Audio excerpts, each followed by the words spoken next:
Hello, everybody, and welcome to this latest edition of Old Scribes. And today I have somebody who's very special to me personally, a really good friend of mine, and kind of I know this other people may have this title, Steve, but the voice of El Paso, kind of. That's how I kind of think of it. Host of Sports Talk 600 ESPN in El Paso, member of the El Paso Athletic Hall of Fame, well deserved, and. Steve Kapelos, welcome. Thanks for. I'm turning it around on you a little bit here. I'm asking you the questions rather than vice versa.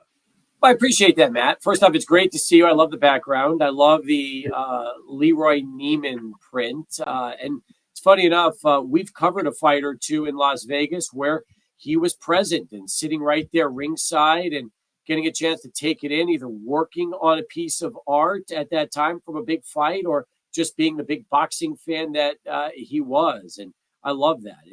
I see that photo or that print, and it just reminds me of you and being there for so many great events we had a chance to cover over the years. Oh, yeah. That was, we definitely had some good times. I think one of them was, one of them was De La Hoya Mayorga. And I think another one was De La Hoya Mayweather, I think. Am I right? Yeah. You're right. In fact, it's funny. We covered I've covered every De La Hoya fight since that El Paso fight in '98. Is the story about that was when we covered it as a radio station, we became friendly with Bob Arum and with HBO, and because that fight had become so popular, when they put 45,000 into some bowl to go watch him fight Patrick Charpentier that year, HBO and Top Rank invited us to cover every De La Hoya fight from that point on, really through the end of his career. So I saw just about everybody you could ask for, beginning with the Chavez rematch, which was later that year. And, so many great memories, and many of those being right there with you as you were covering those for the El Paso Times. And those really were glory days for El Paso boxing. I mean, that was really, El Paso was getting a ton of really good fights, and of course that one was, if not the best fight, it was certainly the biggest event and really one of the biggest events that El Paso's ever seen.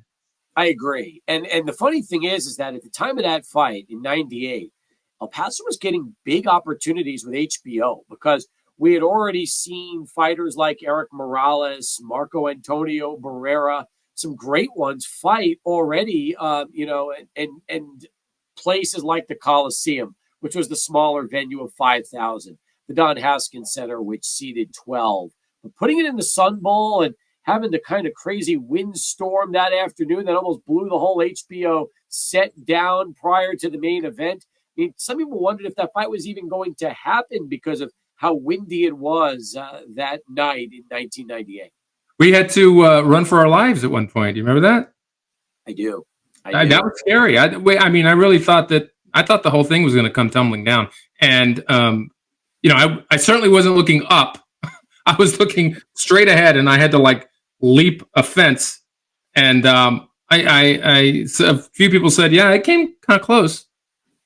I believe it. Well, luckily, you weren't at AT&T Stadium when the panel blew down yesterday. That sheet metal fell off the roof as they were opening that up for the first time in 2 years. But hey, look, when you're dealing with outdoor venues, especially for boxing, you can't control the elements. You never know what's going to happen. And we all know that in El Paso, wind is essentially the only thing we ever really have to worry about here because it does get windy. It did that night, but luckily the fight happened.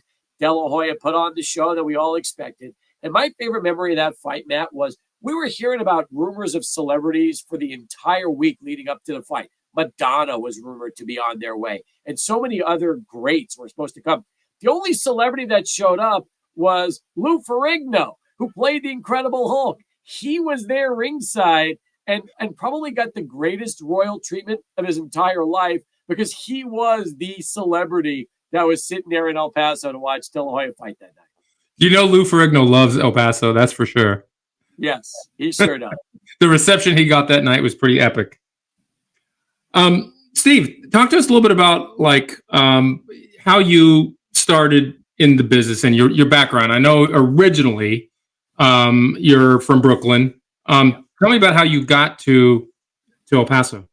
Well, my dad sold pens for Schaefer Pen Company back in the 70s because in those days you still had traveling salesmen, especially pen salesmen. So he had the opportunity to move his family from, at that time we were living in Long Island, Massapequa Park, to El Paso. And it was the summer of 1978. So he wanted to get rid of shoveling snow in the winter and instead wanted the opportunity to just come to a climate that was so much better and a city that was really at that point El Paso in the late 70s. People don't realize this. There were a ton of families from New York and New Jersey that were moving for various business reasons. That was just a very popular place for families to go.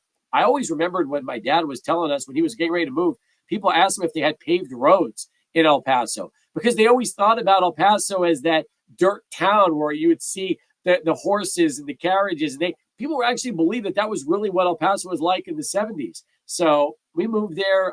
It was home. My dad was a huge sports fan growing up. So whether it was UTEP, like the hat you're wearing, and going to watch basketball games, or seeing his favorite teams, which was the New York Giants for football, the San Francisco Giants for baseball, the New York Knicks, the New York Rangers, always grew up as a sports fan because of my dad. And that also started with boxing because I'll never forget when he took me to see the Jorge Paez Stevie Cruz fight, either in 88 or 89, saw that live for the first time. And that was when I was really hooked on just how great live boxing was. And who knew that just a few years later, when I started getting into this business of sports talk radio, would have the opportunity to be back in El Paso for really its heyday. I still say, Matt, that late 90s, the mid to late 90s to the early 2000s, we had some of the best boxing events come through our city. That absolutely was a tremendous era for El Paso boxing. You just named one of them, but I mean, Orlando Canizales and Paul Gonzalez, and the list goes on. And then Lester Bedford, of course, who you know well. So I know you went to UT, right? So when you went to UT, did you have your sights set on a future in sports radio? No, I was trying to get into print because in high school, after a back injury kind of put a early end to my baseball career, I went into writing for the school newspaper, and I thought I was going to do the same thing at UT. In fact, when I got to my freshman year, Jamie Aaron, who was a longtime AP sports writer in the Dallas area, was running the Daily Texan and told me that, well, if I was trying to get into sports journalism, I would basically be just working the copy machine my whole freshman year, and that would be it. It would be very little writing. It would be all grunt work. And that's when I discovered radio, because the student radio station said, we don't care what you've done. If you want to work, we'll give you an opportunity to talk. And that's really how it all started for me in college and how I kind of fell in love with this business and started doing sports radio back then. And then you came back to El Paso. What year was that? 1995, right after graduation. Wasn't planning on getting into radio. Was planning on going back to college, get a master's degree. I was looking at accounting at the time. And that's when I got the call that our rock station here, KLAQ, needed somebody to do sports in the mornings because the host had just ticked off the other sports guy, which was John Teicher, longtime UTEP voice of radio. They something happened, and they said, well, we got a spot for you. And that's really how my introduction to radio started. Wasn't long after that, I started helping on the AM station, started doing some Saturday shows and helping out with high school football. And before you know it, had the opportunity to get the lead role on the afternoon drive show in 97. And I've been doing it ever since. So getting ready to start my 28th year hosting afternoon drive sports radio here in El Paso. That's big. That's tremendous. Congratulations on that. You're almost coming up on 30. We have to have a party. It's crazy. It'll actually be 30 years for me at the radio station here in next year. So yeah, you're invited. If you can make the drive over from Chicago, we will definitely have a spot for you for sure. I'll do it. And show us. I guess you went to Diablo games early on, correct? I did. I was a big fan at Dudley Field, which was the original home for the Diablos. In fact, I was a bat boy in the summer of 1990, which was the year they were leaving Dudley Field and moving to their new ballpark, which now is no longer around, sadly, Cohen Stadium. But this beauty, this was a vintage, like 1977 or 78 El Paso Diablos cap. This is what they wore back in those days. I love the pitchfork, love the style. The yellow color is just perfect. The bees really like this too. They when they see this on, they're attracted to me. So it's perfect. It attracts the insects, but hey, it's a classic hat. You're wearing the UTEP cap. Had to break out and show you a little fun with us here for the El Paso Diablos, who are no longer around, but now we have the El Paso Chihuahuas, who they are the AAA affiliate of the San Diego Padres. Love the Chihuahuas, love the name, love everything they're doing. Great organization. But the El Paso Diablos were also a great name and organization. What were your early memories of going to baseball games at Dudley? God, I mean, I remember the wooden seats. I remember Paul Strelzin, who's no longer with us, who was one of the legendary public address announcers in all of sports, kind of revolutionized it. He had a nickname for every player. So I remember guys like, Chili Willie Lozano, who was an infielder for the Diablos back in the 70s. I remember Johnny Evans, who he nicknamed the Hulk, because the Incredible Hulk was still pretty popular in those days with Lou Ferrigno. So he gave him the name because he was a big, strong guy. So he was the Hulk, But all those great nicknames, I mean, that was the fun for me. And part of the experience was just going to those games and remembering the fans and the diehards. I remember, 10-cent hot dog night. I remember 25-cent beer night, which was always a popular one because everybody wanted cheap beer. But better yet, I just remember old school minor league baseball back before it was, back when really the chicken first came out. Some of those early promotions that hadn't been seen before, and kind of the start of where a lot of the whole minor league family fun, it all originated here in El Paso during those years with Jim Paul and the Diablos. And so many great memories. Between that and going to UTEP basketball games with Don Haskins and seeing all the championship banners they would hang from that arena and growing up as a kid, I thought that El Paso sports was the best place to be. At the time, it really was, especially, talk about Coach Haskins. And what was your first, you were obviously a fan before you actually covered him, but what's your first memory of him? He told me to shut up after a basketball game. In fact, I was getting ready to do a post-game interview with him, and there was a bunch of media there, and he was getting ready to talk, and he saw that I had kind of a smirk on my face, and he told me on the microphone, he said, shut up. And then he started laughing. Everybody busted out laughing. And hey, man, it was a great relationship and friendship. I hosted years of his shows as a coach when he was coaching, and then after he retired. And man, I always say that Don Haskins is one of the reasons I'm in this business. I mean, that man was like family to me. And the coolest thing happened, Matt, back in February. We were able to get a 7-foot bronze statue of the bear dedicated here in front of the Don Haskins Center. And thanks to Dan Longoria, who was able to make that a reality with the university. That was my crowning achievement. It was my COVID project. During COVID, I've been wanting to get that statue done for so long. And I started working with UTEP on it behind the scenes, was able to get the Longoria family to gift it to the university, and bringing that to life and having that statue in front of the Don Haskins Center. It's probably my crowning achievement in this business, because it's just one of those things that when I see it, it reminds me of the man so much. And if there was ever anybody in sports that deserved a statue here in El Paso, it would be Don Haskins. And it kind of came on I don't live there anymore, so I didn't know what led up to it. But I remember when I saw it, I was like, wow, was this a surprise? It kind of seemed like a surprise. Well, we had been trying for years to make it happen, and it hadn't come down. But with the new school president, athletic director, and then once they gave me the green light to try to find a donor that would be able to purchase it and donate it to the university, that was the exciting part for me, because I knew I would find somebody to do it. It was just making sure the university was ready to have that dedicated and installed in front of his arena. So I'm really hoping that boxing gets to come back to the Don Haskins Center, a big show, so they can photograph that statue and everybody can kind of see the man that helped put that university on the map. Maybe that's our next thing. Should we become boxing promoters, Steve?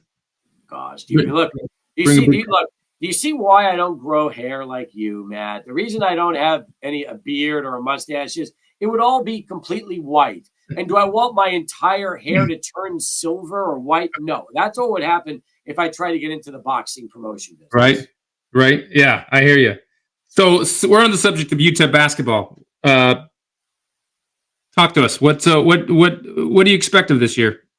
Man, I'm just, last year they were 10 and a half minutes away from going to the NCAA tournament. This team has not been to the NCAA tournament since 2010. So it'll be 15 years next March. That's a long time. They haven't won a game in the NCAA tournament since 1992, which is even harder to believe. Were you even in journalism in 1992? No, I was in college, and it was one of the greatest days of my life when they beat Kansas. Yeah, I was in college too. In fact, I was flying back to UT. It was my freshman year, and that all happened on the plane when I landed. And I went and asked the people in the bar in Austin who won, and they told me UTEP. I thought they were joking with me. I wasn't even think they were serious, but they said no, they won, and it's hard to believe that's still the last time UTEP's won an NCAA tournament game. So we're hoping this will be the year. We hope every year is the year, but yeah, it's been tough here in El Paso, which is one of the reasons why boxing is kind of my escape. At least I get a chance to still enjoy a great fight from now and then. And we've seen some really good ones here locally, some great world champions, and now an opportunity to, talk about that crazy Tyson fight last weekend as well. So what did you think of that Tyson fight? Look, I was hoping that I could go back in a time machine and last Saturday night watch a guy that just turned back the clocks and turned back time and became the fighter that took that sport by storm in the late 80s that all of us have been wishing would come back. And maybe for the first round, we had a little tease. We thought, oh, this is kind of interesting. But unfortunately, rounds 2 through 8, the reality set in. He's a 58-year-old man, and no 58-year-old should be stepping back into the ring under any circumstances to go up against somebody that's more than half his age. But from an entertainment value, look, I thought the best fight of the night was the fight before that between Serrano and Taylor, which was a terrific slugfest for 10 full rounds. So as tough as the night was from a streaming standpoint, as much as people saw that circle that kept going around their Netflix streams and are kind of wondering, God, is this what it's going to be like? Hey, we still had some great, a great show the night, the fight before. And as far as Tyson goes, look, I'm happy for one thing.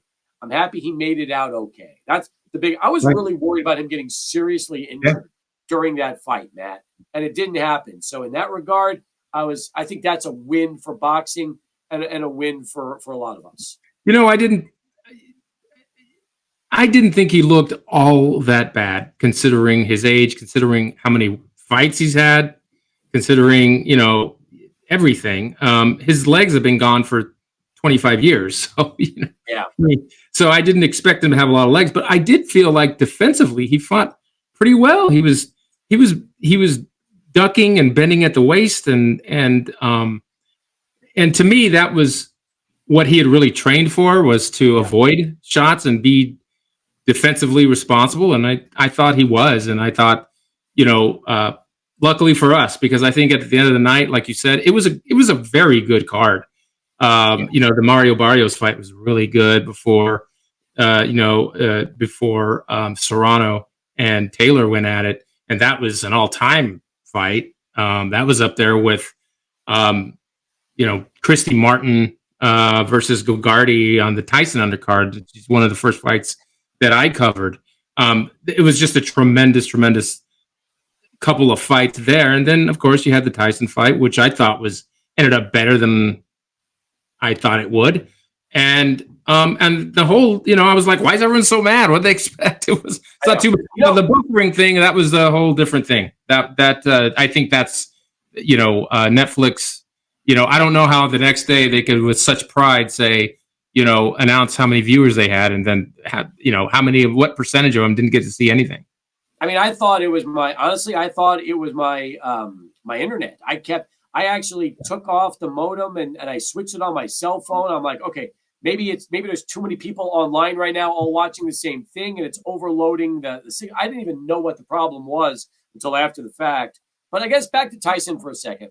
The defense was fine. I had no problem with his defense and his footwork. I thought that was really better than expected. We were just hoping for more offense. I felt like, and when he was biting his glove, that was my thing that I was concerned about, because I couldn't tell if he was looking for an opening, if he was studying him. Like, I was trying to figure out what was going through Mike's head from rounds 3 through 8, where he threw literally no punches. And I guess we're just hoping for a combination or a hook or something that could have possibly shown us that, hey, he wants to throw punches. Because you felt like, you're right, it was all defense and there was so little offense from him. I think that's why some people were maybe a little disappointed.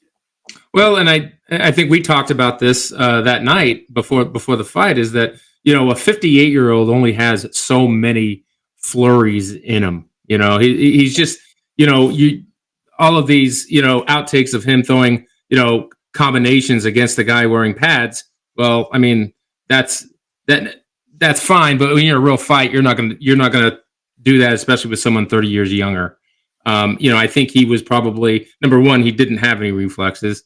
And number two, he didn't want to get hit with a counter from a guy who's a lot quicker than he was. So I think he just bobbed and weaved early on. I think we knew that he was going to try to get him out of there early. That was probably his only chance. He did. I mean, he did what he could. And that, like you said, the first round wasn't bad. But after that, he didn't have anything left. And that was that. I was actually surprised he lasted the 8 rounds. Me too. I'll say this. If you want to watch vintage Tyson, thank God for YouTube, because you still have the ability to watch basically any fight you want to watch. And you can very well do that. I don't expect Logan Paul to go fight Canelo Alvarez or one of these world-class fighters that are still at the peak of their careers, because if they did, I think that would be a very, very dangerous fight for him. So maybe he kind of stays and does more of these novelty fights, because if he really wants to go up against a true world-class champion that's still at the peak of their careers, I think that's going to be a much, much different fight for him. Oh, yeah. I mean, now I've always said that I think, Canelo is going to consider that, just from, the pure financial rewards that'll come. I mean, and if you do something like that on Netflix, that may equal what we saw on Friday. Canelo's not the name that Tyson is, but I still think it would do monster numbers. And the sports fans would probably be a little more, they'd be into it. So I think it's a real possibility. Today on X, I saw that someone brought up Ryan Garcia's name, who weighs 140 pounds in his last fight. But in these weird gimmick fights, what does weight matter, right? It's Garcia may end up getting up to 180. If Paul can get down to 190, who knows? There'll probably be a fight. Yeah, you never know. I wouldn't mind seeing him fight Triple G. If you want to talk about a guy that's a few years removed from really being dominant, but still young enough where he could go into the ring and throw some punches, that would intrigue me a little bit. I don't think that'll happen either, but there's a name of a guy that's still not 58, but somebody that would still pack a pretty good punch if he was able to connect, and probably wouldn't want to dance around for an entire fight. Yeah, I don't think he'll go near Triple G. He's a little too young and too dangerous. Yeah. And, if he's getting paid this kind of money for fighting fights that he is, no chance of losing, kind of the same argument with Canelo, right? Then why would he fight a legitimate risk where he could legitimately get hurt? And that could really, really happen, because like you say, he's a novice. He's a novice, and getting in the ring with somebody, even if they're much smaller than he is, I mean, that could be very dangerous for him. It could. I'm more interested to see if Netflix is part of the future of boxing. It's funny. We grew up watching ABC's Wide World of Sports, NBC Sports World, CBS Saturday Sports Showcase, and some of those great cards on free TV.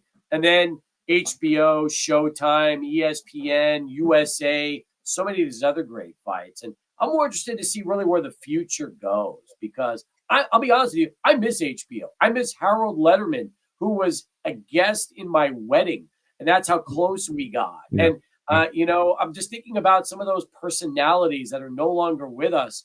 My God, Larry Merchant's like in his 90s already right now. So it's scary to think about that. But the fight Dr. Ferdy Pacheco, I mean, you go through all some of these great names, Matt, and part of that is the personalities of even the announcers that were a part of this. So I don't know where really the future holds, but I'm interested to see, if Netflix decides after 60 million tuned in last Friday, if they're going to try to become more of a player in this sport here in the future. Yeah, we talked about this before the fact on Friday, and I said we're going to have to wait and see. But I think the numbers are probably so massive that they're sitting in a boardroom somewhere saying, "Okay, we got to do this again." It's got to. It just makes financial sense for them to do it. So, real quick, let's get to UTEP football real quick. A little bit of a difficult assignment this weekend at Tennessee. Yeah, they're 41-point underdogs. I would call that a little difficult assignment. Yeah, for sure. What's the spread? 41. Actually, I'm sorry. It went up to 42. It's up to 42 now. This is a weird money game at this stage of the season, right? Like to have a money game in November is a little strange. Usually you get those out of the way in September. Yeah. I mean, do you see what kind of improvement do you see so far in the season, if any? I mean, God, first off, as far as what to expect, I have no idea what to expect on Saturday. None. I mean, I wouldn't touch this game if I was betting it. And if I had to bet, I'd bet Tennessee. Although UTEP's defense has been much better than their offense, with the exception of the last game, which is against Kennesaw State, which had a 1-8 UTEP team take a 1-7 Kennesaw State team to double overtime and end up winning the game. And it was crazy in the sense that, the Miners had some offense in that game. But they found a team they could play with, another one-win team in Kennesaw. Look, this has not been easy. You covered UTEP for years. You covered football and basketball. It's not what it once was. I like the coach, Scotty Walden. He's young. He's energetic. He's got an amazing amount of energy as far as the team goes and what he's trying to build. But, I mean, you look at New Mexico and you look at UTEP. They both hired head coaches this offseason. Bronco Mendenhall took BYU and and just rebuilt them back into being a national power before going to Virginia. He has started out slow at New Mexico. Now he just beat Washington State last week. It was their first win against a national ranked team in 22 years. UTEP went the opposite approach. They went for a younger, unproven head coach who did well at FCS in Walden, but it's his first go-around, really, as an FBS head coach. And it's taking time. And they're undersized on their offensive and defensive line, which is why they're recruiting larger players. But it's going to be a slow rebuild. It's not like Bronco in New Mexico. It's going to take years if it happens at all. And unfortunately for Miner fans, they deserve better. They've been through a lot these last 50 years when it comes to 100 football. years. Yeah, exactly. And other than Mike Price, when he first arrived here 20 years ago and had those 2 8-win seasons and back-to-back bowl trips, which you covered during those years, it has been a very, very tough go-around for fans wearing those UTEP colors like you got on. Steve, I mean, you've been covering that school and that program for a very long time. Why? And I always take a step back and ask myself, why? I mean, because when I got there, I moved there in 1980, and that 1980 team was among the worst UTEP teams that has ever existed. They were terrible. I think the coach was Coach Michael. I forgot the first name, but Bill. And Bill Michael, and then replaced by Billy Alden, and then replaced by Bill Young. We like Bills at UTEP. We really enjoyed the Bills back in those years. A lot of Bills. But unlike the Bills, they never got to the Super Bowl, right? Right. That's right. So, can it be explained as to why a program that's been around this long and has good facilities, good fan support, has just been so historically bad? No. I mean, I wish we had answers. No, Mike Price couldn't do it. And he was a guy that completely transformed the culture of that program overnight. But I still believe the problem with Mike Price was the school never reinvested in the football program after those first 2 seasons the way they should have. They should have taken the money they were making and put it into the program to take the next step, and they never did. And he was never able to capitalize on the early success like he shared. And nobody's had that ever since, Matt. And the funny thing is, college athletics has changed. Now, if UTEP can raise $1 million or $1.5 million in NIL and bring in some difference makers, they absolutely could transform this program. Because now college athletics has turned into NIL, which means it's really about how much money schools can raise thanks to fans, boosters, and everybody else. So, you know what? Believe it or not, they've got a chance now if they can raise money. If not, it is going to be, 5, 10, 15, 20 more miserable seasons until maybe they could one day figure it out, if that ever happens. Well, like you said, I mean, at least now they do have a chance, right? Whereas, I knew in previous years it just seemed hopeless. It almost seemed I wasn't sure if I'd wake up one day and see UTEP going to Division II or, that's been talked about. That's been talked about. But you got a stadium that seats almost 50,000 people. So you know what? Right now, you've got to try to put butts in the seats, because we all know that the easiest way for an athletic department to make money is football. That's just it. The price of the the tickets, the fans. You can make more money with a good football program than any other sport in athletics. Wow. And real quick, you're a Jets fan? Are you trying to rub it in? I mean, we're talking UTEP. Yeah, Jets. I root for the losers in New York, although the Mets gave me a good run. They really did. I was excited with the Mets. Yeah, they did.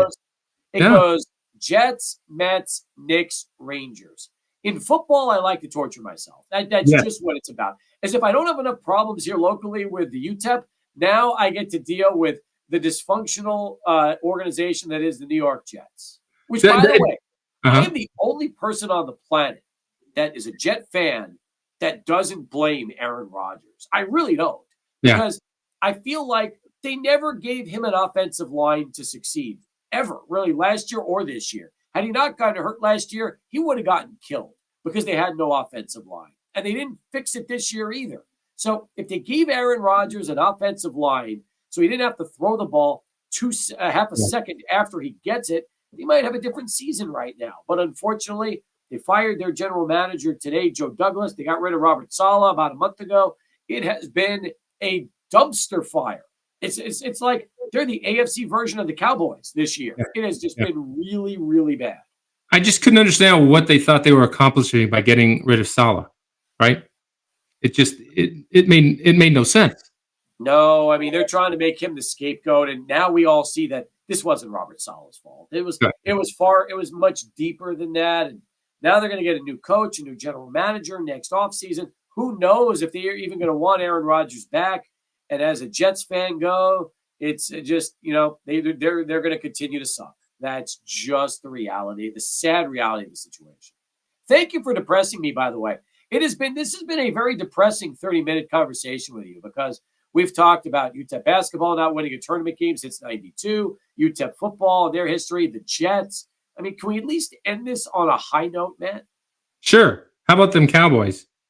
Oh, God.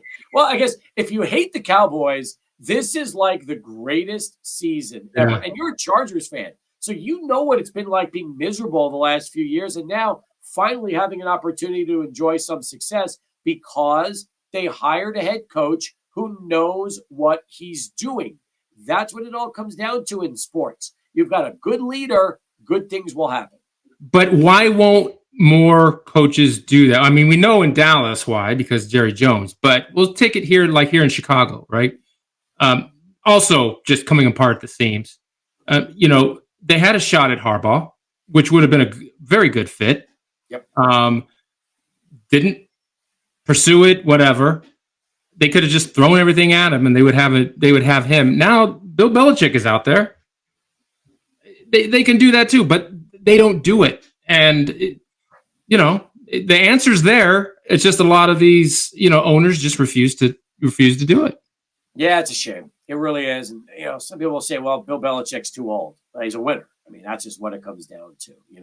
There's going to be other names this offseason. Brian Flores is going to be a hot name because, he's been with the Vikings and he's been, going to different organizations since he was out in Miami. He's going to be a popular one. There's going to be coordinators that are going to be popular. Belichick is going to be a popular name this offseason. I keep hearing rumors that, listen to this, that whoever drafts Shedeur Sanders could get Dion as a package deal. And the rumor is he could be going to the Cowboys. So there you go. Jerry Jones could have Dion and Shedeur Sanders as his future after this season. I have 100% confidence that he will do that. That's exactly what he'll do. That's just such a Jerry Jones move. It is the most Jerry Jones thing that's out there. That is absolutely right. So, all right. Well, I think that's it, man.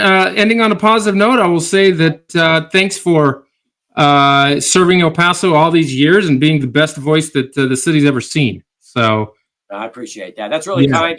And listen, people don't realize this. We were together for a lot of big fights locally, a lot of big fights in Las Vegas. You've always been one of my favorite people in this business. Matter of fact, we went to a Hall of Fame induction banquet together. We both were there when we were able to get Sylvester Stallone to sign a glove. There's no we there. You did that. No. We were talking about that the whole night. To his table and said, sign this. And then everybody else copied us after that. Everybody started going up to him, and you could tell he was upset because, we opened up something that he probably didn't want to do. But, hey, it was a lot of fun. And part of the beauty of this business that we're in is we get to meet so many great people along the way. But you're one of my all-time favorites, Matt, and congratulations to you and longevity. You've kept that career going for you when you moved to Chicago, and you've still stayed in the business. You've still stayed relevant, which is not easy to do in the digital internet age. And congratulations, man, on all your accomplishments. Thanks, Steve. You too. Great talking to you.